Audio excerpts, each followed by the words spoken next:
싱싱한 딸기를 맛볼 수 있는 화천으로 갑니다. 여름 딸기와 겨울 딸기의 장점을 모두 갖춘 딸기가 최근 화천에서 재배되고 있는데요. 가을부터 시작해 겨울에도 맛볼 수 있는 싱그러운 맛의 가을 딸기, 고스를 소개합니다. 우리 고장의 명소를 찾아보는 시간, 강원의 명품 명소. 오늘은 절터만 남고 사라진 천년 고찰의 흔적을 찾아갑니다. 원주의 흥법사지와 거돈사지, 그리고 법천사지까지 먼 과거로의 역사 여행 준비했습니다. 중학교 진학을 앞두고 여러 가지 걱정과 스트레스를 느낀다는 초등학교 6학년 학생들. 춘천 시내 초등학교 6학년 아이들에게 진짜 속마음을 들어봤는데요. 우리 아이들이 말하는 걱정과 이를 치유하는 행복한 교육, 잠시 후에 소개합니다. 생방송 강원 365 지금 시작합니다.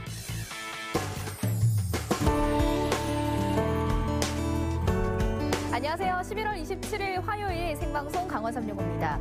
미세먼지만으로도 답답한데 오늘은 중국발 황사까지 겹쳐서 더 숨막히는 하루가 아니었나 싶습니다.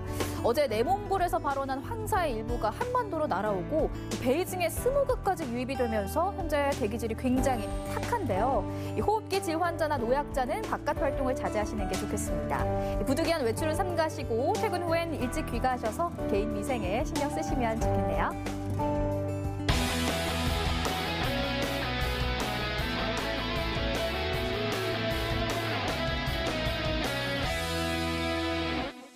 네, 생방송 강원 365 오늘 소식 전하기 위해서 김윤아 리포터가 함께 자리했습니다. 어서 오세요. 안녕하세요. 김윤아 리포터입니다. 오늘도 제가 알찬 소식 가득 준비했으니까요. 여러분 끝까지 함께 해주세요. 네, 오늘 첫 소식 윤아 씨가 준비한 소식이죠. 화천을 다녀오셨다고요? 네, 맞습니다. 화천하면 유명한 것들이 참 많죠. 올겨울 추워지면 산천어 축제도 열릴 텐데요. 이 산천어 축제만큼이나 유명세를 펼칠 또 하나의 명물을 만나고 왔습니다. 명물이 어떤 명물이죠?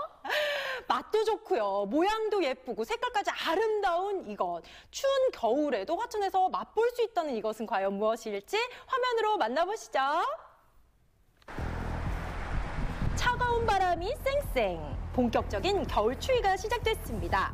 사람이나 식물이나 움츠러들기 마련인데요. 이렇게 영화 속의 날씨에서도 굉장히 잘 자라는 작물이 있다고 해서 이곳 화천을 왔는데요. 화천에 오면 무언가 특별한 것이 있다. 어떤 것인지 함께 만나러 가보시죠. 자, 추위 속에서도 싱싱하게 잘 자란다는 주인공. 좀 따뜻한데요. 어떤 작물을 키우고 있을까요? 파릇파릇 싱그러움이 가득합니다. 바로 이것? 뭐죠? 자, 그 주인공은 바로 딸기였습니다. 딸기였네요. 보기만 해도 아주 먹음직스럽죠. 너무 예쁘네요. 네. 이렇게 예쁜 딸기가 숨어 있었네요. 화천의 새로운 명물이 될 딸기, 곳을 맛보러 갈게요. 찾아간 곳은 화천군 간동면 용보리. 화천하면 축기로 소문난 곳이죠. 작업으로 분주한 비닐하우스 안에는 봄이 느껴집니다. 안녕하세요. 예, 안녕하세요. 오늘 날씨 굉장히 춥잖아요. 그런데 이 안에 예. 왔더니 저 지금 더워요. 땀이 나려고 하는데요. 옷 벗으시죠, 뭐, 그럼. 하우스 안의 온도는 무려 23도. 두꺼운 제 옷이 덥긴 하더라고요. 뭐 하고 계셨어요? 딸기 지금 관리하고 있습니다. 뭐, 잎이 노화된 거나, 그다음에 옆에 있는 애과라고 해서요. 애과가 뭐예요? 딸기는 이렇게 한 대만 길러야 되는데요. 그 옆에. 한 대? 예, 하나만. 근데 옆에처럼 이렇게 새끼가 계속 나옵니다. 그래서 새끼를 애과라 그래서 그걸 제거하는 작업을 하고 있습니다. 큰 열매 하나를 얻기 위해 나머지 줄기를 잘라줘야 하더라고요. 주렁주렁 많이 열리면 좋은 줄 알았는데 그건 또 아닌가 봐요. 필요가 없습니다. 이게 영양분을 뺏어 먹고 그다음에 성장을 둔화시키기 때문에 이거를 제거하는 작업을 지금 하고 있는 거거든요. 어떤 제가 찾아볼게요. 애과일까요? 궁금하시죠? 궁금해요. 혹시 이게 애과인가요? 맞을까요? 과연 첫 번째 도전은 성공일까요? 땡. 땡이네요. 틀렸습니다. 이거는 꽃대입니다. 지금 정리를 했기 때문에 많이 없을 겁니다. 그래서 아마 대표님이 많이 못 찾으시는 건데요. 이제 알 것 같아요. 이거? 맞을까요? 예, 맞았습니다. 애과 성공! 자, 맞췄으니까 부상이 있어야 되겠죠? 설마 딸기 먹어보시는 건가요? 제가 한번 먹어보겠습니다. 아, 너무 부러워요, 유나 씨. 맛있겠죠? 어떤 맛이었어요? 여름피가 좀 있어서 경도도 강하고 와, 그다음에 약간 신맛이 가미된 딸기는 주로 겨울과 봄에 수확해 가을철에는 맛보기 힘들었는데요. 이번에 처음으로 가을 딸기 재배를 성공했습니다. 저희가 재배하는 게 틈새 시장입니다. 딸기가 없을 때 9, 10, 11월에 나오기 때문에 그때 임산부용으로 좀 생각하고 있고요. 맛이 또 임산부들이 원하는 맛이고요. 참 맛있습니다. 딸기는 제가 먹었는데 딸기에 대한 자부심 때문에 딸기 맛을 다 평가해 주셨어요. 하천에서 재배에 성공한 가을 딸기 덕분에 이제 사계절 내내 딸기를 맛볼 수 있게 됐습니다. 여러 가지 작물 중에서 네. 유독 딸기를 고집한 이유가 있을까요? 글쎄요, 제가 원래는 축산인입니다. 축산인이라고요? 네, 소를 키우고 계시더라고요. 아, 정말요? 도시에서 10년 동안 직장 생활을 마치고 고향으로 귀농한 송재덕 사장님. 소가 꽤 많죠. 소를 키우면서 딸기 재배까지 성공한 송재덕 사장님. 이렇게 축산업과 농업을 같이 하는 이유는 뭘까요? 좋아하는 거, 해보고 싶은 거, 그거 되게 좋아하거든요. 그래서 해보고 싶은 건 꼭 해봐야 되는데 그중에 사과였고 딸기였고요. 그래서 딸기가 너무 좋아서 딸기를 시작하게 됐습니다. 딸기가 좋아 딸기를 시작한 송재덕 사장님. 그리고 이 딸기에는 아이들에 대한 아빠의 사랑이 담겨 있습니다. 제가 먹어도 맛있고 그다음에 뭐 저희 애들이 좋아해서 딸기도 그래서 아버지의 아마, 마음이네요. 선택한 것 같습니다. 지난해 시험 재배에 이어 올해 본격적으로 수확한 가을 딸기. 처음 시도하는 가을 딸기라 어려움도 처음이니까요. 많았습니다. 저희가 아는 걸 하는 게 아니라 모르는 걸 처음 하는 게 그게 가장 어려운 점이었습니다.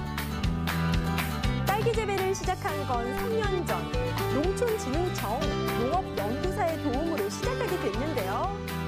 우리나라 고랭지 지역은 물론이고 베트남까지 가서 답사를 하면서 가을 딸기에 대한 정보와 재배 노하우를 배우고 왔다고 합니다. 베트남까지 가셨다니까 열정이 정말 대단하신 것 같네요. 정말 대단하시죠.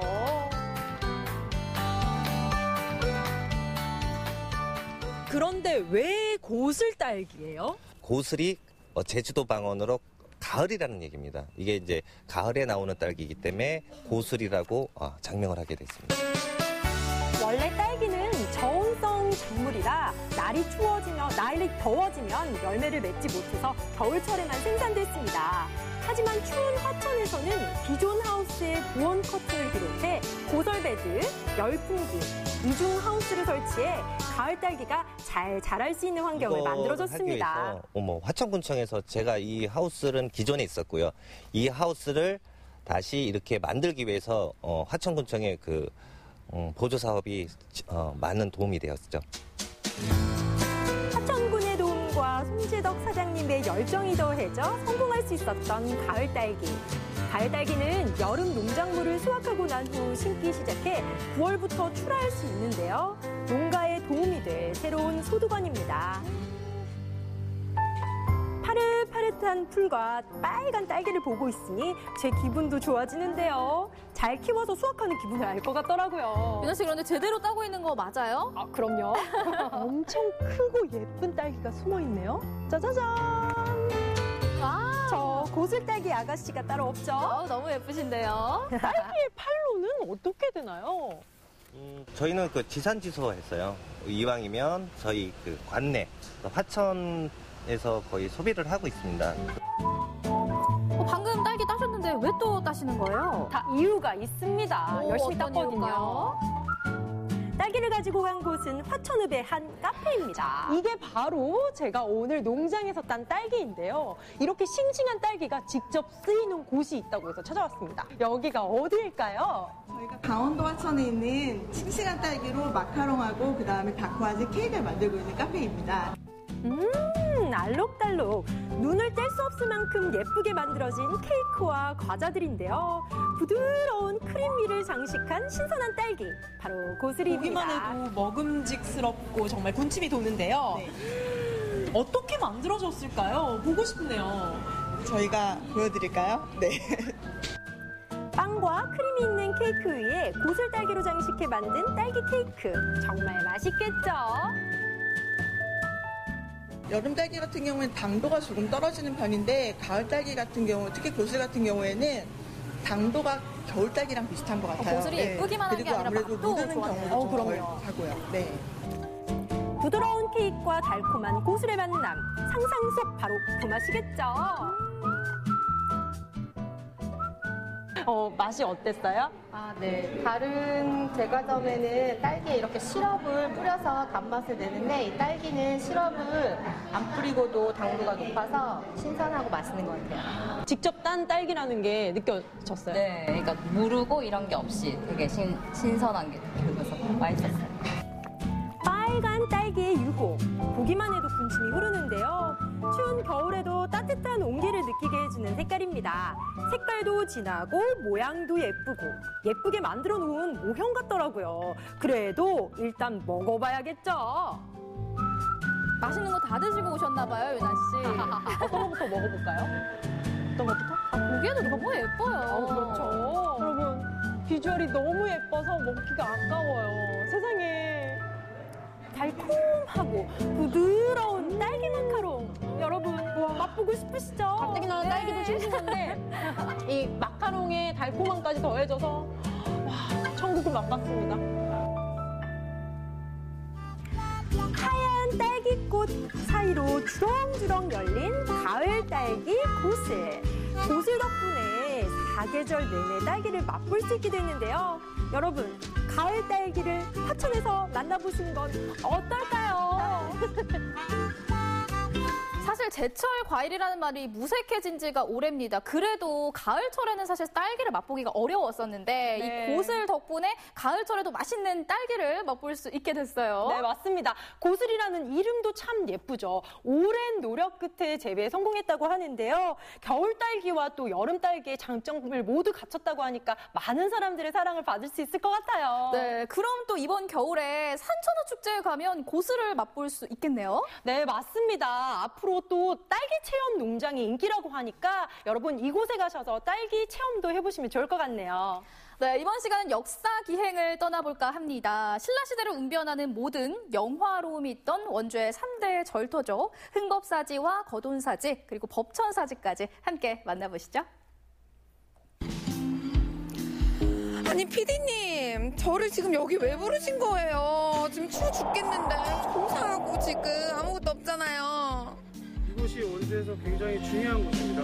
이곳이요? 아무것도 없는 허허벌판인데요? 지금 새밖에 안 지나가요, 새밖에. 안녕하세요. 네, 원주시 문화관광 해설사입니다. 어이구, 안녕하세요. 어쩐 일로 여기 오셨어요? 지금 리포터님 오신다 그래서 나왔는데 네. 지금 굉장히 중요한 지역에 가 계시는 거예요. 아니, 여기가요? 천년의 역사와 문화의 전통을 간직하고 있는 원주의 3대 사찰터. 그 가치를 되새겨봅니다. 나왔어요. 저기 보이죠? 저게 뭐예요? 저기 뭘로 보여요? 돌덩이 아니에요, 돌덩이? 돌덩이로 보이죠? 네. 이거 사실은 굉장히 중요한 문화재예요. 저게요? 네. 이곳은 신라시대부터 고려까지 이어지던 거대한 사찰이었다고 하는데요. 하지만 현재에는 2점의 문화재만이 남아있습니다. 밑에 여기 거북이 모양은 받침돌이에요. 그 중간에 비석에 몸돌이 있었고 윗부분은 저 꼭대기 그 비석에 몸돌 위에 얹혀 있던 건데 네. 요 가운데 있는 비석 몸돌이 예전에 일본 아이들이 싣고 가다가 깨버렸어요. 그래서 파편은 국립중앙박물관에 있는데 다시 이제 제자리로 못 오고 받침돌인 귀부 이수만 남아 있는 거예요. 불교가 국교였던 고려시대의 문화에서 말해주듯 빼어난 용과 구름이 뒤섞인 조각 등 장식성이 뛰어난 진공대사 탑비. 통일신라에서 고려로 넘어오는 중간에 후삼국 시대라고 있어요. 네. 그때 그 각 지역에 있는 영웅들이 이렇게 쟁패를 하는 이렇게 어지러운 세상을 이거 조각에 반영한 걸로 볼 수도 있습니다. 아, 그럼 깊은 뜻이 있었구나. 지금도 돌멩이로 보여요? 아니요. 이제 좀 달라 보여요. 예, 맞아요. 역사가 느껴지네요. 맞아요. 근데요, 이 귀중한 걸 알았는데 도대체 그래서 여기는 어디라는 겁니까? 제가 얘기 안 했네요. 네. 여기는 흥법사라는 절이 있던 옛날 절터예요. 통일신라 말기에 창건이 되고 네. 고려시대에는 왕사가 주석을 했던 정말 원주의 아주 중요한 사찰 중에 하나였습니다. 문화재 순환사에 얽혀 그 몸체가 온전치는 않지만 이곳 흥법사지엔 신라와 고려시대의 불교 사적 의미와 가치가 그대로 보존돼 있습니다. 당시를 웅변하는 모든 영화로움이 있던 곳. 이번엔 석탑의 이야기를 들어봅니다. 탑에 층수 헤아리는 거는 대충 잘 모르실 거예요. 네. 제가 봤을 때는 하나, 둘, 셋, 4층 아닌가요? 4층인지 5층인지 헷갈리죠? 네. 근데 층수 헤아리는 방법은 생각외로 쉬워요. 어떻게 하는 층을 거예요? 잘 보면은 맨 밑에 부분은 밑으로 쳐져 있죠. 네. 두 번째도 쳐져 있죠. 네. 세 번째 거는 잘 보면 끝이 살짝 올라가 있어요. 네네. 저게 우리나라 목조 건물 지붕을 그대로 돌로 깎은 거거든요. 그래서 저 지붕 형태 끝이 살짝 올라간 이 부분만 층수를 헤아려요. 그러면 하나, 둘, 세 개니까 3층이고 돌로 만들었으니까 석탑 이렇게 하는 거예요. 정말 쉽네요. 네네, 쉽게 해야죠. 이 탑을 한 바퀴 돌아봐도 될까요? 예, 그럼요. 당연히 돌아봐야죠. 그런데 네. 탑을 도는 것도 방향이 있어요. 불교 이론상 항상 오른쪽 어깨가 대상물을 향해야 돼요. 터를 남겨둔 원주의 3대 사찰. 이번엔 두 번째 절로 떠나볼까요? 네, 선생님, 저희가 두 번째로 온 이곳은 어디예요? 여기는 예전에 거돈사라는 사찰이 있던 폐사지, 거돈사지라고 부르는 데입니다. 계단 위로 올라서니 원주의 절터 중 가장 넓고 고적한 거돈사지가 드러납니다. 처음부터 거돈사가 아니었어요. 오, 그럼 뭐였어요? 들으면 좀 놀라실 거예요. 안락사. 안락사요? 네. 제가 아는 그 안락사 맞나요? 예, 맞아요. 한글은 똑같아요. 근데 이제 그 맨 끝에 게 죽을 사자가 아니고 절사자죠. 아, 그럼 안락한 그런 안락인가요? 예, 맞아요. 그 안락이라는 게 사실은 불교에서 죽은 다음에 가는 좋은 세상이라는 극락하고 같은 의미예요. 천년이 된 돌탑과 아늑하게 넓은 터에서 그 뜻을 말해주는 듯한데요. 임진왜란 때 폐사가 됐다고 그래요. 왜 그러냐 하면 이 명나라 군대하고 조선군한테 왜군들이 밀려서 도망을 가잖아요. 네. 그런데 여기 건물이랑 그대로 있으면은 이게 그 군사 병참 기지가 될 수 있어요. 그러니까 얘네들이 이걸 다 부수고 불태워버리고 갑니다. 그때 폐사가 된 거예요. 자, 여기까지는 이제 탑이 있는 이런 부분이고. 네. 거돈사지는 사적 제168호로 지정돼 있으며 절터와 중문터, 화랑터, 기단 등이 잘 남아 있습니다. 이 바위돌 굉장히 단단한 것 같지만은 다 결이 있습니다. 그래서 이게 여기 목조 건물이 타면 열이 굉장히 많이 나겠죠. 네. 그러면 얘네가 열을 받은 결대로 뻥뻥뻥 터져요. 네. 갈라집니다, 저절로. 이렇게 해서 조각조각 된 거를 나중에 여기 복원을 할 때 여기저기서 모아서 갖다 이렇게 대충 맞춰놓은 겁니다. 아. 그래서 여기 보시면은요. 그래서 이렇게 다 조각조각 나 있군요. 예, 여기도 금이가 있죠? 네. 예, 거기다가 요게 까맣게 이렇게 된 게 불에 그을린 흔적이에요. 어찌 보면은 굉장히 거돈사가 없어지게 된 정말 아픈 현장이다. 이런 걸 여기서 확인을 할 수가 있습니다. 정말 거돈사가 다 타고 남았던 그 흔적들을 고스란히 다 아직까지도 간직하고 있네요. 그렇죠. 절터의 내력을 소상히 알고 있는 이 오랜 역사의 흔적들 안엔 거돈사지의 아름다운 만행이 숨어져 있습니다. 고려시대 찬란한 불교 문화를 꽃피웠던 이곳은 흥법사지, 거돈사지와 함께 원주의 3대 절터로 손꼽히고 있는데요. 여기는 법천사지에 주석을 하셨던 혜린 스님, 나중에 지광국사라고 이제 시호를 받는데 그분의 부도를 모신 별도의 지역입니다. 탑전지라고 불러요. 1085년에 세워진 법천사 지광국사 현묘 탑기는 고려시대 불교 조각의 백미라 불리는데요. 우리나라 비석의 발전 단계에서 완성형으로 봅니다. 이게 정말요? 최고의 완성형이고 저런 형태의 탑비는 우리나라에 딱 3개밖에 없는데 남북한 합해서예요. 정말 보물이네요. 예, 남한에는 딱 하나 있고 북한에 현화사라는 데 2점이 있어요. 혜린 스님이 돌아가시니까 그때 당시 왕이 자기 스승이 돌아가셨으니까 이분을 너무 흠모한 나머지 왕이 내려준 불교의 상징이 연꽃 모양도 들어가고 네. 돌아가신 분 장례 치를 때 타고 가는 가마 상여 형태도 들어가지만 네. 이 반야용선 배 타고 극락세계 가십시오 하는 모든 정성을 담아서 형상화한 거다 이렇게 보시면 돼요. 그 한자로 돼 있는 그 윗부분이 문양이 확실하게 안 보이죠?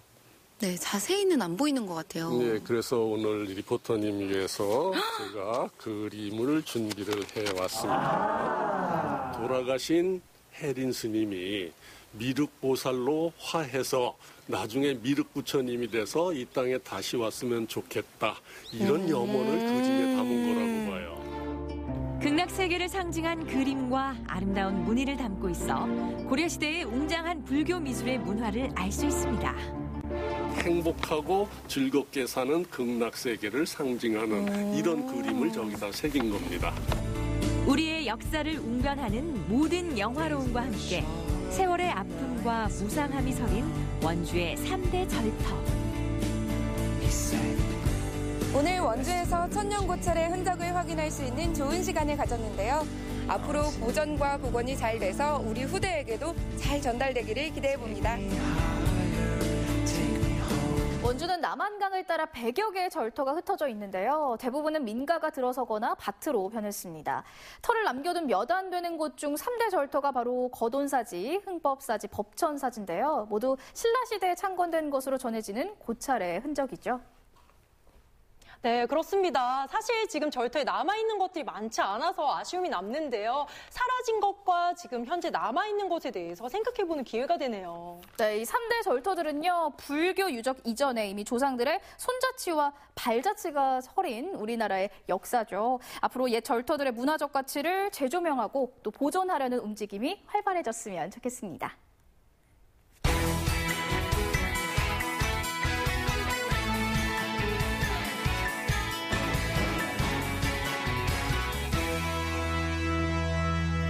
네, 생방송 강화 365와 함께하고 계신 지금 시각은 6시 38분 지나고 있습니다. 어제 구도심의 새로운 상권이었죠. 순천의 옥리단길을 소개해드렸는데요. 오늘은 울산으로 가보도록 하겠습니다. 울산의 경제 환리단길 또 이 순천의 옥리단길 못지않은 핫플레이스가 울산에도 있다고 하거든요. 네, 맞습니다. 울산의 공업탑 주변에 공리단길이라고 하는데요. 주택을 개조해서 운치 있는 카페로 많이 만들었다고 하거든요. 오늘은 울산의 공리단길로 함께 떠나보시죠. 산업수도 울산의 상징이라 할 수 있는 공업탑. 과거에는 허허벌판일 정도로 주위가 한산했는데요. 하지만 세월이 흐르고 흘러 울산의 교통중심지로 자리매김했습니다. 심지어 요즘에는 공리단길이라 불리며 개성이 톡톡 튀는 가게들이 늘어나고 있는데요. 활력이 뿜뿜 넘치고 SNS로 찾아가는 재미가 쏠쏠한 울산 핫플레이스로 뜨고 있는 공리단길. 그 현장으로 고고씨!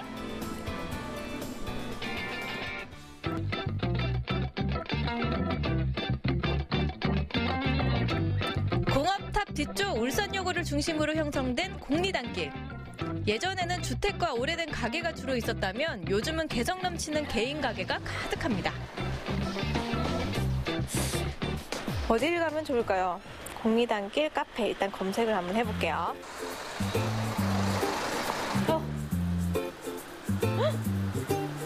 인테리어 진짜 예쁜데요? 외경도 예쁘고. 어머나 어머나. 한번 가봅시다. 여기에요 여기. 와. 찾았습니다. 입구에서 얼큰한 커피향이 반겨주는 이곳. 인테리어 디자이너인 사장을 중심으로 각양각색 직업을 가진 사람들이 한 곳에 모여 이룬 카페입니다. 예쁘죠? 젊은 예술가들의 공간이라고 할 정도로 감각적인 인테리어가 정말 돋보입니다. 굉장히 분위기 있어요. 어떻게 좀 컨셉트를 잡고 이게 만들어진 거예요? 지금 주택을 개조를 했잖아요. 보통 근데 주택 개조라는 게 사실 그렇게 많이 생각하지는 않는데 이제 요즘 좀 많이 쓰이는 추세이기도 하거든요. 그래서 일단 평범한 주택에 뭔가 포인트를 주기 위해서 이 마룻바닥을 써서 그냥 딱 들어갔을 때 이 마룻바닥이면 좀 뭔가 다른 느낌을 받기도 하고, 들어오시는 입구나 보시면 아치형으로 되어 있거든요. 이 아치형이 또 잘 볼 수 없는 그런 독특한 구조잖아요. 그래서 뭔가 남다른 주택에 왔다라는 느낌을 좀 주려고 이렇게 했습니다. 오래된 건물이 많은 공업탑 지역을 활용해 주택의 아늑한 매력은 살리고 독특함은 업시켰어요. 와, 정말 이렇게 달라졌네요. 여기 안쪽에 또 공간이, 어머나!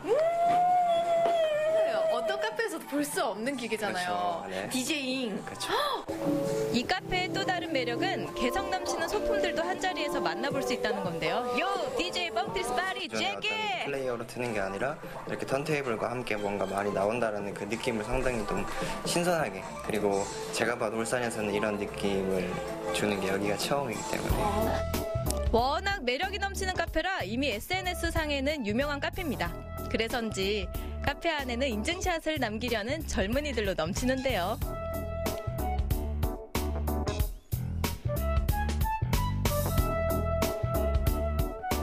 인스타 통해서 위치 찾고 오게 됐어요. 다른 카페는 그냥 조용하기만 한데 이 카페는 이 방에 이렇게 디제잉 기계가 있어서 좀 색다른 것 같았어요. 여기는 적당히 조용하면서도 분위기도 있어서 좋은 것 같아요. 자, 두 번째로 갈 핫플레이스는 어딜까요? 알만한 사람들은 다 안다는 이색 문화공간이라고 합니다. 제가 쭉 둘러봤는데요. 그림도 있고요. 그리고 인테리어도 아주 예쁩니다. 언뜻 보면 화방인 것 같기도 하고요. 그리고 카페인 것 같기도 한데 이곳은 어딜까요? 먹기도 합니다. 여기가 화실인가? 아니면 뭔가를 먹을 수 있는 곳인가? 굉장히 헷갈리더라고요. 어떤 곳이에요? 일단은 저희는 낮에 이제 그림을 그리고 저녁에는 술집으로 바뀌는 이제 이색 공간인데요. 그림을 그리면서 커피를 마실 수 있는 페인팅바 같은 것들이 이제 외국에서 있더라고요. 그걸 보고 아이디어를 얻었는데 이제 제가 일단 미대를 나왔고 그림을 계속 하고 싶은 작업실을 구하고 싶다 생각했어요. 그래서 가르치면서 뭔가 할 수 있는 게 없을까라고 생각을 하다가 이제 이색 공간이 조금 떠오르기 시작했어요. 네, 그래서 일단 제가 하고 싶은 것들을 계속 넣어서 하고 있어요. 지루한 일상에 활력을 팍팍 불어넣기 위해 혼자서 가게를 방문하는 사람들도 정말 많더라고요. 문화생활을 하며 힐링까지 할 수 있는 공간. 무릉도원이 따로 없습니다. 맛있는 음식을 먹으면서 그림을 그린다. 처음엔 생소했는데 그림도 그리면서 맛있는 것도 먹으니까 되게 이런 공간이 있었나 싶더라고요. 울산에 이런 공간이 더 생겼으면 좋겠다고 생각을 했어요. 저도 여기까지 왔으니 숨겨왔던 그림 솜씨 한번 뽐내볼까요? 밥아저씨의 빙의에 쓱싹쓱싹 거침없는 붓질.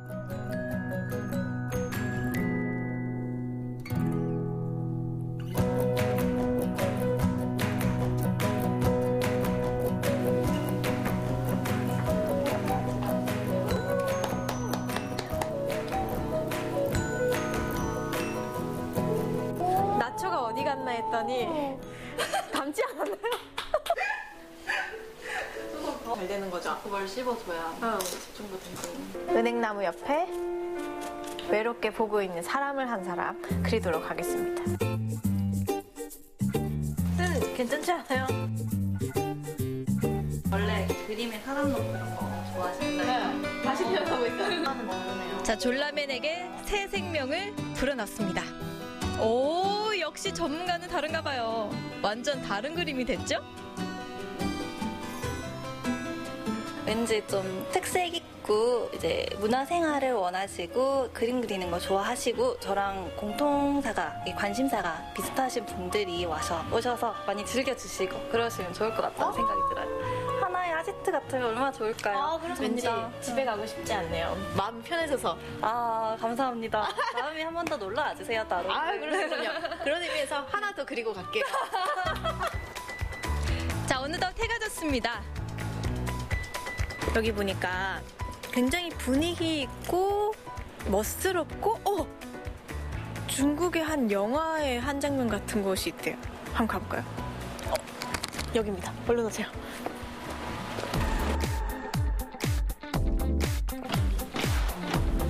대박이에요. 영화의 한 장면 같아요, 진짜. 붉은 빛을 품어 우아한 분위기를 뿜어내는 공리단길 레스토랑. 마치 홍콩 영화 화양연화에 나오는 레스토랑 같죠?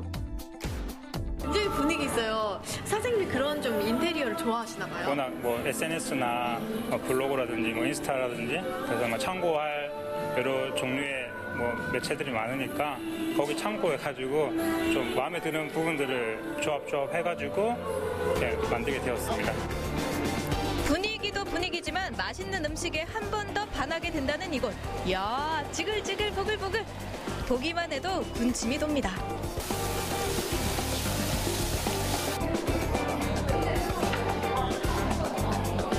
경양식 스타일로 가득 차려진 한상. 정말 멋지죠? 와우! 분위기 있고 맛있는 음식 있고 그 앞에 조명 딱 있고 일단 저도 사진 한 장 찍도록 하겠습니다. SNS에 올려야 되니까. 사진 욕구를 절로 부르는 비주얼. 쌀쌀한 날씨에 딱인 토마토 스티 한 입.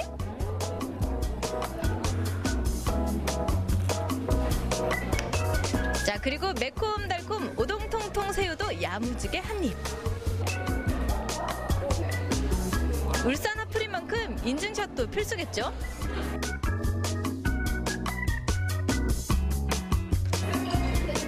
과거에는 살짝 썰렁했던 공업탑 주변. 하지만 지금은 이렇게 개성 넘치는 가게로 공리단길에는 활력이 넘치는데요. 과연 울산 사람이 생각하는 공리단길은 어떤 느낌일까요? 많이 이런 곳이 많이 생겼으면 좋겠어요. 사실 공업탑이 조금 다른 곳에 비해서 많이 조금 어두운 이미지였거든요. 그런데 그래도 요즘에는 좀 이렇게 감성적인 분위기로 입소문 많이 타서 친구들 만나면 이쪽으로 많이 오려고 하기도 해요. 공리단길 오면 이렇게 분위기도 좋고 예쁜 거 많으니까 공리단길 많이 사랑해주세요. SNS를 통해 찾아가는 재미가 쏠쏠한 공리단길. 조용했던 골목이 개성 있는 가게로 즐거움이 넘치는 순간, 복잡한 일상에서 벗어나 이곳에서 소소하지만 확실한 행복을 이뤄보자고요. 소확행 공리단길.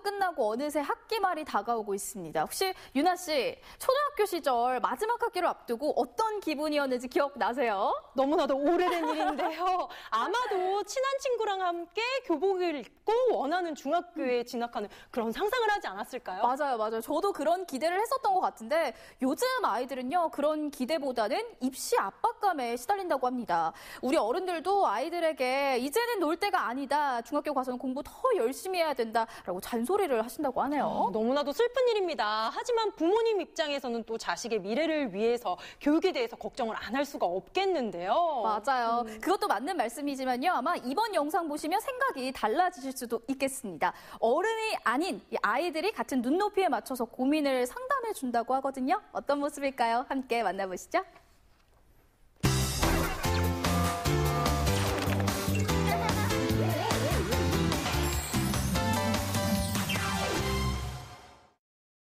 노는 건 나중에 해도 되니까 공부 먼저 해라. 공부 안 하면 오빠처럼 된다. 중학교 생각을 하면 딱 떠오르는 게 시험하고 교복 같은 경우에도 매일 입어야 되고 실은 기대보다는 좀 더 걱정이 많아요. 착한 언니. 재밌고 착하고 잘 대해주는 그런 형들이 나왔으면 좋겠어요.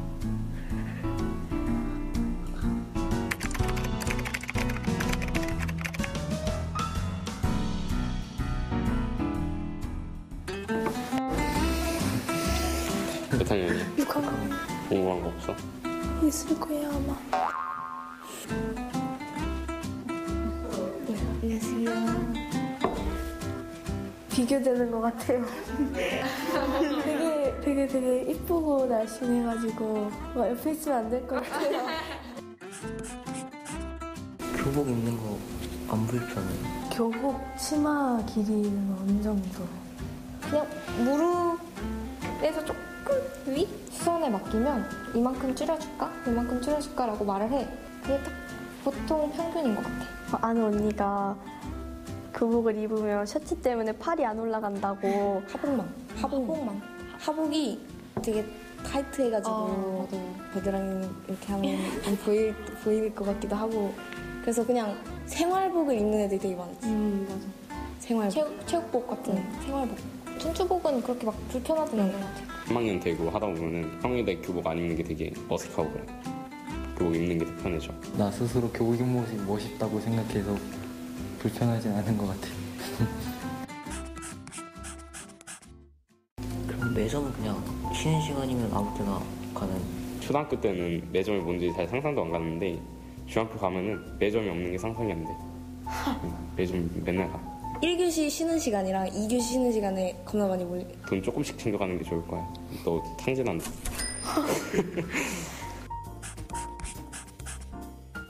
중학교 가면 어떤 과목들이 늘어나요? 도덕? 한문도 있고 제2 외국어로 중국어도 나오고 그것도 있다. 기술 과정. 중학교 오면 체육도 있고 스포츠도 있어. 그래서 뭐 있지? 회화. 원어민이랑 같이 수업하는 건데 재밌어. 자율학기 때 뭘 해? 대체? 뭐 운동도 있고 글쓰기도 있고 책 읽기도 있고 너희가 관심 있는 분야로 가가지고 수업 듣고 너희 진로 찾는데 도움을 주려고 하는 거니까. 도움이 돼?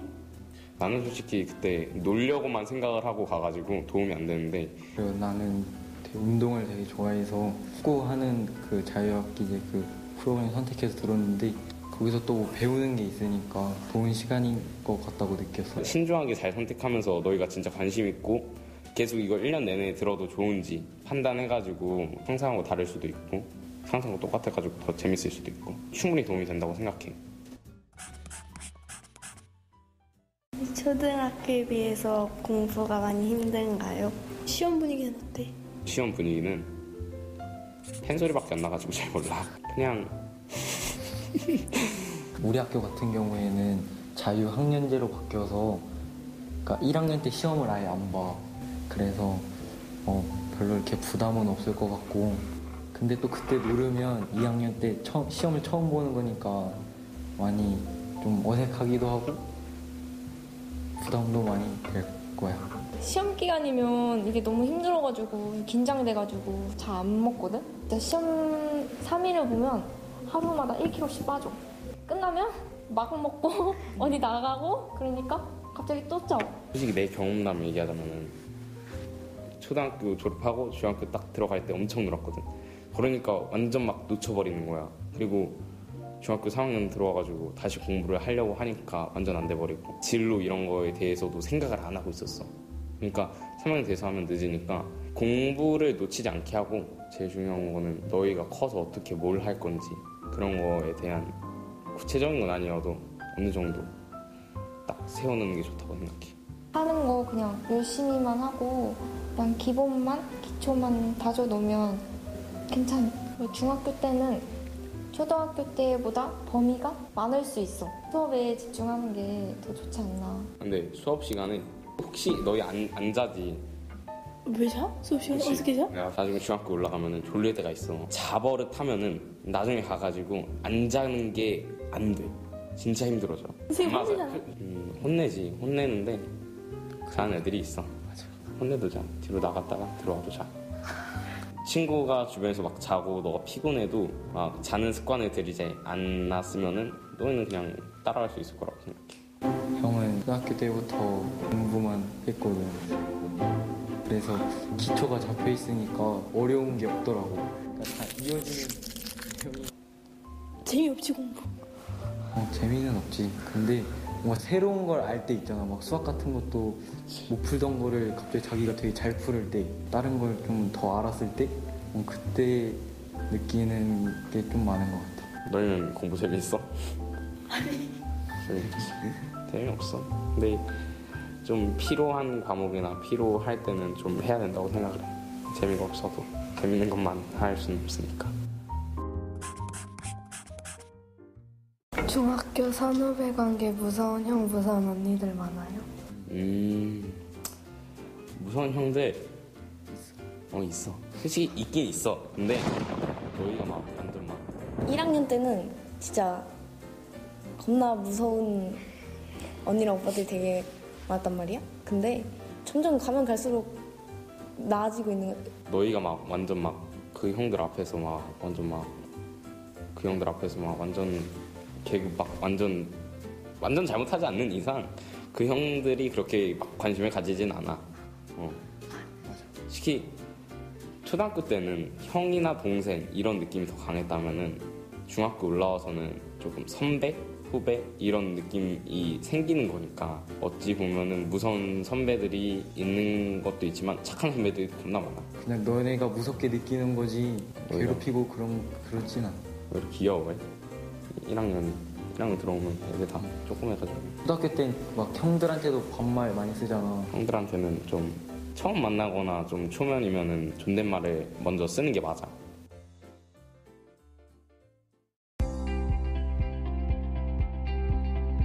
중학교 가서 남자친구 생겨요.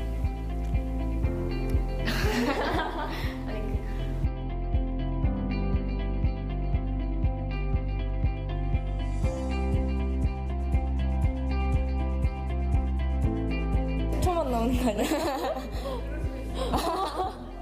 질문이 뭐였지? 옛날에 초등학교 6학년 때 저 같은 사람들을 보는 것 같았어요. 질문에 되게 많이 생각을 했었는데 어떻게 말하면 또 약간 꼰대 같기도 하고 그냥 잘 적응하고 그냥 별로 그렇게 걱정 많이 안 했으면 좋겠습니다. 공부 진짜 엄청 어려울 줄 알았는데 수업만 잘 따라가면 된다니까. 공부랑 이렇게 선후배 사이 관계 그런 거 많이 걱정했는데 걱정도 덜어지고 좋았던 것 같아요. 이 동영상 보라고 하고 이제 엄마한테 이제 엄마 이 동영상 봤으면 이제 나 이제 놀아도 되지? 하고 이제 너 너무 막 놀면 안 되죠. 그래서 공부 동행하면서 남은 시간 추억 많이 쌓아서 중학교 잘 갔으면 좋겠어요.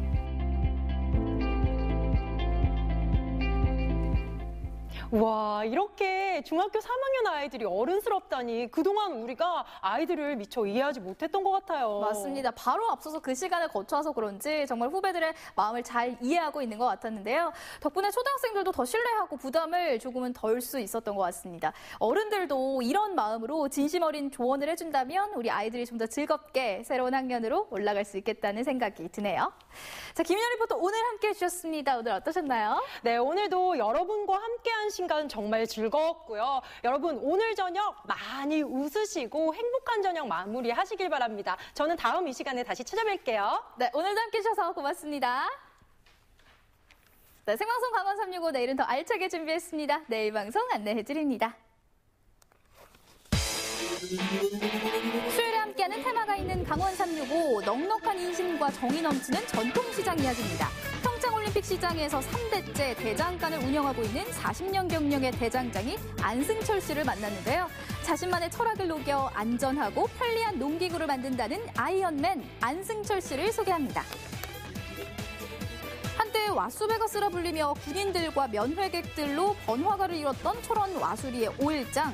예전에 비해 많이 작아졌지만 5일에 한 번씩은 5일장이 열리고 있는데요. 정겨운 와수 5일장 사람들을 만나봤습니다. 전통시장에서 빼놓을 수 없는 맛 하면 메밀부침인데요. 자타공인 메밀부침의 원조라는 한임직 할머니를 만났습니다. 지금도 시장에서 메밀부침과 메밀전병을 만들고 있는 부치기의 여왕 한임직 할머니를 소개합니다.